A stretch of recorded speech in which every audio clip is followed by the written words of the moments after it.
Hello there, welcome back to Story Grove. In our today's video, we will continue our story of famous Spanish series Berlin. Let's start second part of the series. She expresses concern that if the bike is found, they might be caught, as the passport on it is genuine.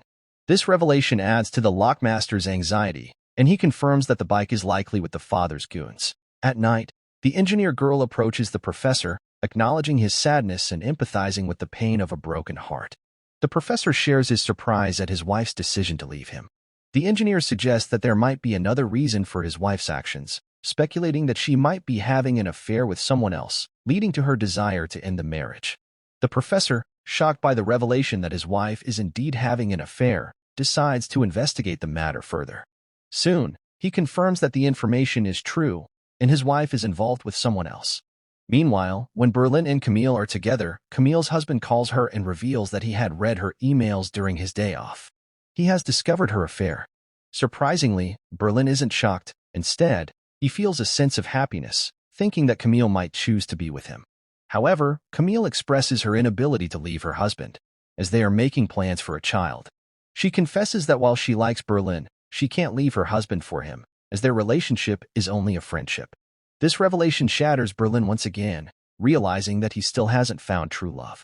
As Berlin leaves, he calls the lockmaster and reveals that Camille's husband is a cunning man, expressing his determination to teach him a lesson.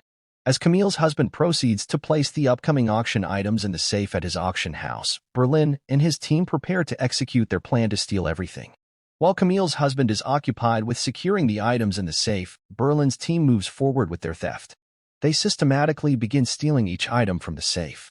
During this time, the professor is still feeling the sadness of his broken marriage, while Berlin is grappling with the feeling of being deceived once again. Tensions rise, and they argue with each other. Unfortunately, a small mishap causes a noise that catches Camille's husband's attention. The director of the auction house instructs the guard to quickly check the locker room to see if anyone is there. When the security guard arrives to check the locker room, Berlin and his team quickly hide, successfully avoiding detection.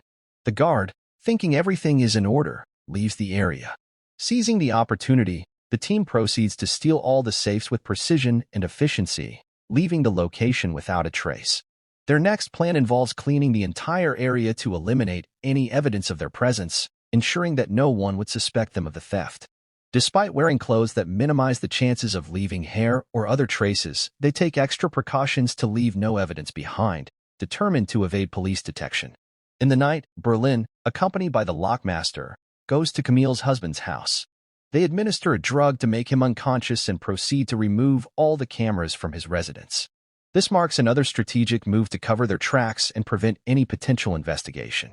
Berlin instructs the lockmaster to have everyone stay in separate hotels, emphasizing the importance of remaining unseen to avoid getting caught. He wears Camille's husband's clothes, goes to his farmhouse, and strategically scatters cut jewelry lockets around the house. This elaborate setup aims to frame Camille's husband for the theft or implicate him as an accomplice. Berlin's actions are driven by a desire for revenge against Camille's husband, with the intention of trapping him and hoping that Camille, disillusioned by her husband's actions, would turn to Berlin for support, rekindling their relationship. After leaving the locker room, the team welds the wall securely, erasing any evidence of their entry. They reconstruct the tunnel to its original state and completely disengage their control from all cameras and systems to eliminate any lingering doubts. At night, the satellite man approaches the hacker girl seeking help, as he cannot leave Paris due to the risk of his passport being discovered with the bike. Attempting to steal his passport from the office proved challenging due to alarms, and now he seeks the hacker girl's assistance in retrieving it. Upon hearing the satellite man's plea, the hacker girl expresses her reluctance, citing Berlin's directive against leaving. However, the satellite man emphasizes the urgency of the situation, stressing that retrieving his passport is crucial to avoid jeopardizing the entire team in their theft.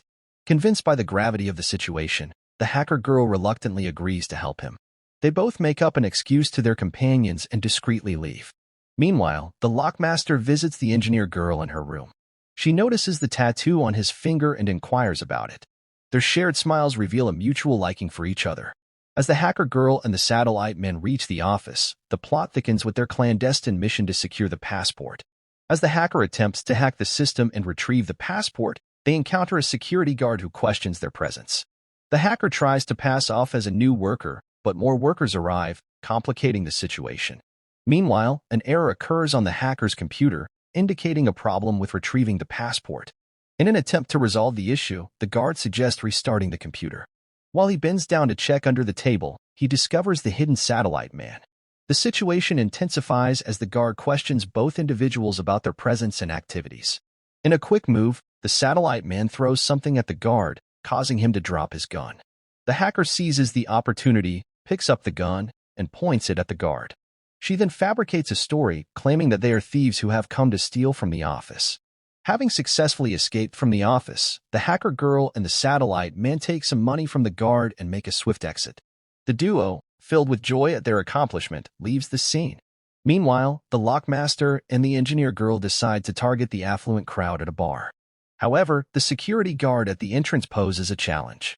Undeterred, they cleverly steal a couple's car from the venue and make a quick getaway. The lockmaster then takes the engineer girl to a car race event.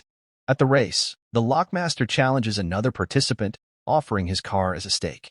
If he loses, he won't give away his car, but if he wins, the other person has to surrender their vehicle. The engineer girl, carrying a stolen necklace, contemplates wearing it, but the lockmaster advises against it, expressing concern for her safety in the current environment. The engineer girl expresses her desire to wear the expensive locket she stole, but respecting the lockmaster's advice, she decides to postpone wearing it. As the race progresses, with girls standing on top of the cars, the engineer girl enjoys the thrill of being on the lockmaster's car. During the race, the engineer girl's phone rings, and she discovers a call from an old friend, leaving her surprised and emotional. Overwhelmed, she requests the lockmaster to stop the car. Without hesitation, he stops the car, forfeiting the race. The engineer girl, now in tears, receives emotional support from the lockmaster. Despite the loss, the lockmaster must now give his car to another participant. After the emotional incident at the race, the lockmaster takes the engineer girl to the airport and helps her board a plane. During the journey, he inquires about why she had to stop the car. She opens up and shares her story, explaining that she received a call from an old friend who was a famous singer and someone she admired greatly. The engineer girl recounts how she used to be a fan of the singer, constantly listening to his songs. Eventually, they crossed paths, became a couple, and she found immense joy in their relationship. The engineer girl expresses her happiness at the surreal turn of events, going from being a fan to becoming friends and partners with someone she admired so much. The engineer girl continues her story, revealing that her admiration for the famous singer escalated into love. Her intense emotions led her to engage in peculiar behavior, causing her parents to believe she was going insane. Consequently, they sent her to a mental hospital. As she shares this painful part of her past, tears stream down her face, but the lockmaster offers comfort and reassurance. Determined to lift her spirits, the lockmaster decides to do something extraordinary. As the plane takes off, he confides in the engineer girl, admitting that he has never flown a plane before and that he's attempting it for the first time just for her. They share a positive experience in the air, laughing together. However, the joy is short-lived when the engineer girl realizes that she left the stolen necklace in the car they used earlier. As Berlin returns to the hotel, Camille pays him a visit. During their conversation, Camille expresses her affection for Berlin but emphasizes that she cannot leave her husband, as she loves him. Berlin, unsatisfied with this arrangement, insists that she must make a choice between them. Meanwhile, a detective is hired to solve the case and, along with her team, revisits the locker room but finds no evidence that could lead to their capture. Following Berlin's plan, the team disperses to different locations with the stolen goods. The subsequent step involves a rendezvous at a prearranged location. Camille's husband becomes the prime suspect in the eyes of the police, leading to his arrest. In the team, only the satellite man and the hacker girl are shown, having disguised themselves as tourists, blending in with the crowd. They carry the stolen goods in their bags, relying on the fact that tourist bags are less likely to be scrutinized by the police. This strategic move allows them to proceed without arousing suspicion. The satellite man and the hacker girl take a bus to reach their destination, while the professor, engineer, and lockmaster opt for a van. In their devised roles, the engineer and lockmaster pretend to be siblings, with the professor acting as their father. To avoid suspicion, they have a fake urn with them, claiming they are on a journey to scatter their mother's ashes in the river. This fabricated story serves as a cover in case they encounter the police. The second part of our series ends here. Wait for the next part. Until that, stay tuned with Story Grove, and don't forget to subscribe, comment and share this with your friends. I am waiting for your feedback in comments section.